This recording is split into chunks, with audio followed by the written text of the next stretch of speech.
내가 나인 것 같니 자유가 그래대 사는 삶이 나 여자를 지워갔네 행복한 척해야 멋진 사람이. Hello everybody. So, I just finished watching a drama on Netflix called Prison Playbook. I'm sure you can watch it in other places as well. It's a Korean drama, 16 episodes long, roughly an hour and a half each. And it's about a baseball player. If I got the sport wrong and the whole thing was about that, oh my god, I'd go crazy. But it was about a baseball player who committed assault and was sent to prison, and it follows his journey in prison over a year, and like it talks about stories of different inmates that he meets and that kind of thing. But I don't want to give away spoilers. Actually no, I probably will give away spoilers after a certain point. I'll tell you and then I'll do that. That's what I'm gonna do. So it's actually a comedy. It's not super like overtly funny, which I kind of enjoy. If it was just trying too hard, I don't think I'd like that. It was recommended to me by a friend. Shout out to Pazana, because I love you. And why does this feel like a podcast? What the hell? Anyway, she told me that I should make a review series because in between watching different episodes, I would send her some thoughts. Nothing deep, to be honest, on Snapchat. But I think filming a video review would be difficult, so maybe I'll just put up some clips and use this audio in front of that. That's why I'm filming this now. Did you ask? No, but I'm telling you anyway. So anyway, my thoughts on this drama was that I enjoyed it. To be honest though, for context, I don't watch many dramas. I don't watch much programs in general anyway, like I prefer watching YouTube videos, and I don't watch that many films either. But yeah, in terms of Korean dramas, I don't watch that many. I used to just watch one every summer because that was the best in terms of time commitment, because I feel like I enjoyed to binge watch them. And once I watch one, I can't really get stuff done, so I would just watch one every summer. But I have friends who have lists of stuff that they've seen, and like I can go to them for recommendations. Out of all the dramas that I've seen, this feels like the one that took me the longest to get into. I think I really enjoyed it from around episode 6 onwards. 6 episodes, come on now, that's long. Like how do you wait that long? And it's not to say that the first few episodes were boring. I just found them a bit slow. What I did like about this drama though was that it was not cringy. I think, oh my god, the reason I don't like watching Korean dramas that much are because they're cringy as hell, but like that's a massive generalization and I can expand on that another time, maybe even with evidence. But this one was not like that. It was mostly set in prison as well, so that was really interesting. Let me pause. Actually, can I pause? I love the way you lie. So instead of pausing the recording, I ended it, and now here we are again. I was actually just messaging my friend, and she said that she was joking about me making a video, which is great because I'm glad I didn't commit to actually making one. It's a lot of work making videos, but anyway, I think it would still be cool to share my thoughts on this though. What was I gonna say? Damn it, I forgot again. I guess what I was saying previously is that, you know, it's strange to think that a drama 16 episodes long, mainly filmed in a prison set, like how much content can you milk out of that? But you'd be surprised, like what they ended up doing is once you get to know the characters, they gave flashbacks into how they ended up in prison, what their life was like beforehand. And I know that it was nothing deep, this whole drama. To be honest, I just needed something to watch while I knit. That makes me sound like such an old lady, but like I've taken up knitting recently. Pretty good at it as well. Like I don't mean to brag, but old lady gang. Represent. And I just needed something on in the background, so the fact that it was slow towards the start was okay for me. It made me think of some things, like nothing super deep, but kind of about morality, I guess, like, and forgiveness. And that was because of this show, because I was exposed to all these different stories of inmates. Because I feel like, putting aside physical reasons, I guess, for mental reasons, I don't think I could ever be a prison officer or a correctional officer, which is what these main characters were. Because, like, if you're in prison, like, especially for certain crimes, I just don't think I would have the patience. Like, I'd hate you. I think you deserve to be there. For certain crimes, I just don't have that patience. But this drama, made you see things in a different light, like it humanized inmates. And of course I still kind of stand by what I said, but also it made me rethink that whole concept of forgiveness. Like these people, specifically in this drama, it was about inmates who after doing a certain amount of time they'll re-enter society because they've changed their ways. One of the characters was in prison for 22 years, and I guess from now on there may be spoilers, so I warned you. But yeah, that character was Minchul. He's one of my favourites, and he eventually got released. It was very emotional for him, blah blah blah. But like, he murdered someone. I don't know if I'd call that murder, but he killed someone basically in a fight. And, you know, that's a really big crime. But he changed his ways and re-entered society. So I guess even though my views on it are not... I still don't know exactly where I stand, but like, I have always thought that... I mean, you know, you learn about prison and stuff in secondary school. I did sociology. I'm sure it came up. It's not the first time I'm having this debate with myself. But, like, yeah, forgiveness is important. And I guess people do deserve second chances. Some people, anyway. So it was cool to kind of explore that in terms of morality or whatever you want to call it. It was just a cool concept to think about. And it wasn't like the show pushed this thought onto the audience and, like, tried to subliminally force us to think prisoners deserve a second chance. It's not even like that. I think just subtly watching this kind of stuff makes you think of those things about yourself. Anyhow, moving on. Another thing that comes to mind with this show, like, it kind of got cleared up towards the end, but I can't even remember his name. That's bad. Wait, the officer Junho, basically the main character's best friend, police officer guy. For 5 months, this guy dates his sister and doesn't feel like telling him. I'm just like, okay, you understand that your friend is in prison. You understand that he's so stressed out. You understand that he's in prison because he was defending his sister, or he got angry because his sister was assaulted and he beat up a guy, and that's literally why he's in prison. But you still think it's okay to start dating his sister whilst your friend's in prison for all the reasons I just mentioned, and you don't even tell him until 5 months afterwards. What the hell? I thought that was a bit crazy.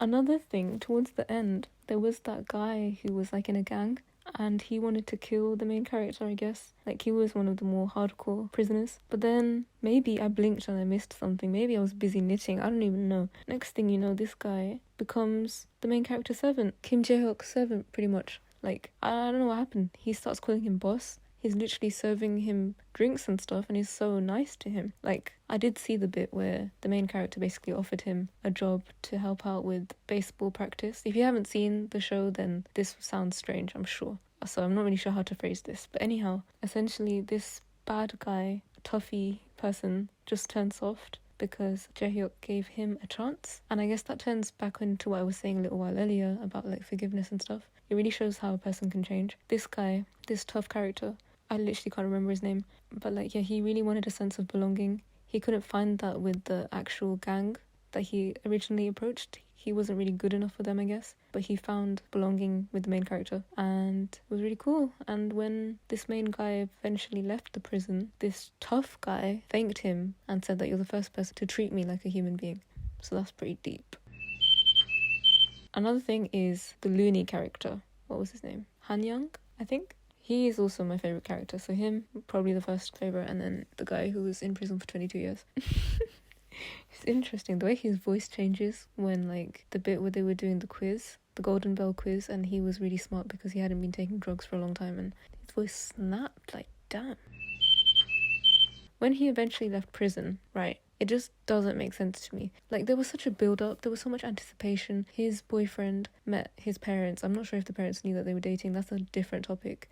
Oh, I can touch on that too, actually. But there was so much anticipation built up, and he was a long-standing member. Like, he was one of the original cast members, I guess. Other inmates came and left, but he was there from the start. So we're really invested in this guy's story, right? Suddenly, it felt really sudden. He gets in a car, and his drug dealer from his flashback when he was in Japan is there, offers him a needle, and then after really fighting off the urge, it looked like he wasn't going to do it, but then he took the drug and he injected it into himself. And I'm so confused by that scene. Honestly, it doesn't make sense. It doesn't fit. And let me tell you why.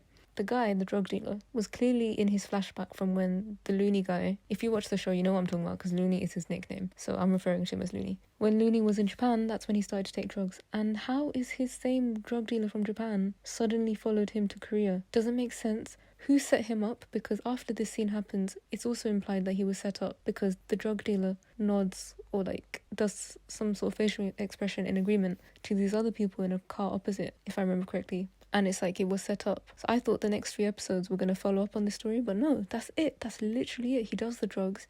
You assume that he's ruined his life again, and that's done. So it doesn't make sense because his drug dealer should have been in Japan. Fair enough, we're using the same actor for familiarity, I will assume. Who set him up and why? Because they look like official people. But who's out to get him? It doesn't make sense again. Maybe because they already told us that he's rich and somebody wants his money on the outside world. It's possible. But it's just sad, I guess, because, like, his boyfriend kept saying, I'll meet you in the outside world if you don't take drugs again. That's the condition. And he tried really hard and he hadn't taken drugs for like 2 months. So that moment after he literally just came out for the first time, came out of prison, and he relapsed, I think it hit really hard. And my theory on this, because I was waiting till the series ended to see how they actually go about it. My theory is that I guess the program was trying to convey to its audience that drugs is just absolutely wrong. Absolutely cannot do drugs ever. Don't do drugs, kids. Stay in school. Because throughout the drama, and especially more towards the end, they kept saying that a person who does drugs will always do drugs. They will never change their ways. They will always relapse.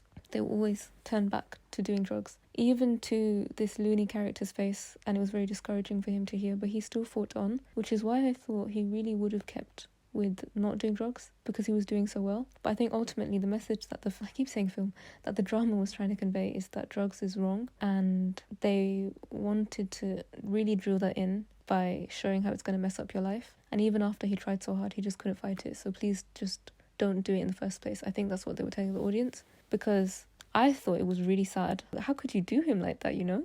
But then I was like, hold up, he's not a real person. He's a character. He's not real. So they're just using him as a device, as a tool to warn the audience. And I guess that's okay because they have a bigger goal in mind. One more point that I just thought about, which is interesting, is that there's bigger crimes like murder and rape, for example, that I guess affects more than just the singular person. It affects the collective.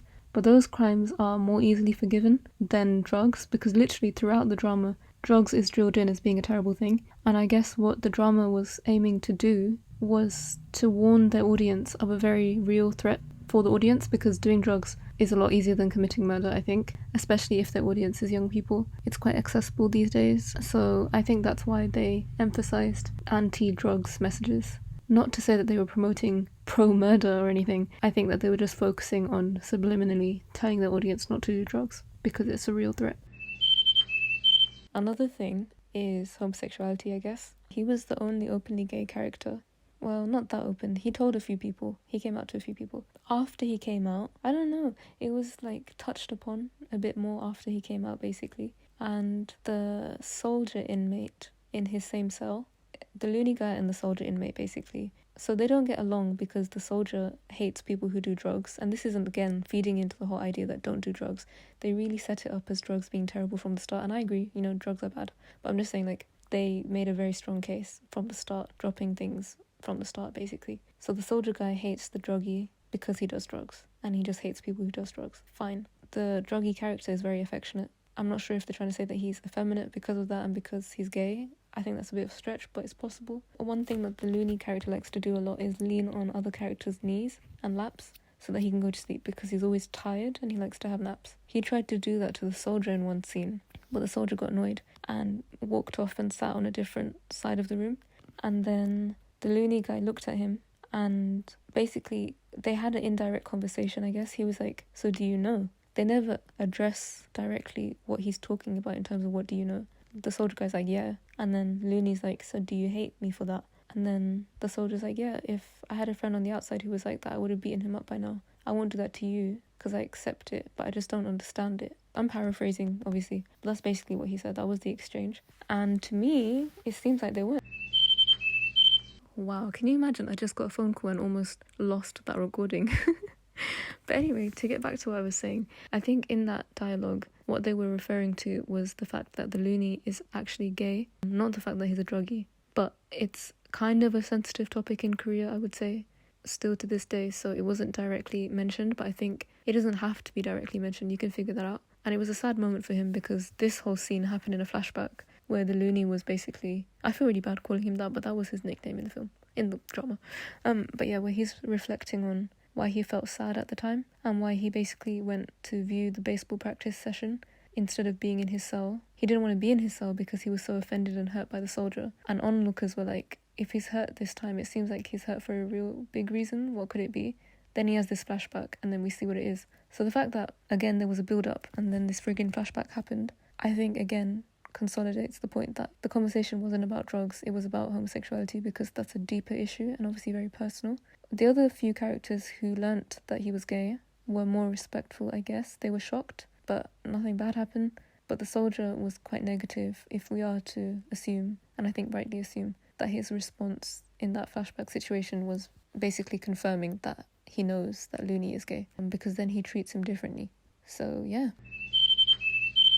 All in all, I didn't really plan on filming anything or even recording on audio, so I didn't really gather my thoughts much. I just thought I would record this now that I finished watching the drama. It's 4 a.m. and I just didn't want to forget whatever I was thinking. But it was a good drama. Not my favourite, but I did like it. I love the way you lie. Another drama that I liked that I recently watched, well, recently was like the last drama I watched. It wasn't that recent actually. It's called Extracurricular. It's on Netflix as well. Funny thing is, the last few dramas I watched were all Netflix originals. Says a lot. And that one I really recommend. It's called Extracurricular. It's 10 episodes long. It doesn't really have flashbacks. It doesn't have the thing where they show you what's going to happen in the next episode. So it cuts out a lot of unnecessary time. The topic of the drama is very, very different to other ones that I've seen. I guess this prison one is also a little bit different, but that one is very different. It doesn't really have cringy scenes or romantic scenes. And I recommend you checking it out. If you want to recommend anything for me, let me know, because the blanket I'm knitting still ain't finished and I need to watch something. That's all from me. If you listen to this, then you're a real one, and I applaud you. I thank you. I cherish you. Have a great day. Bye.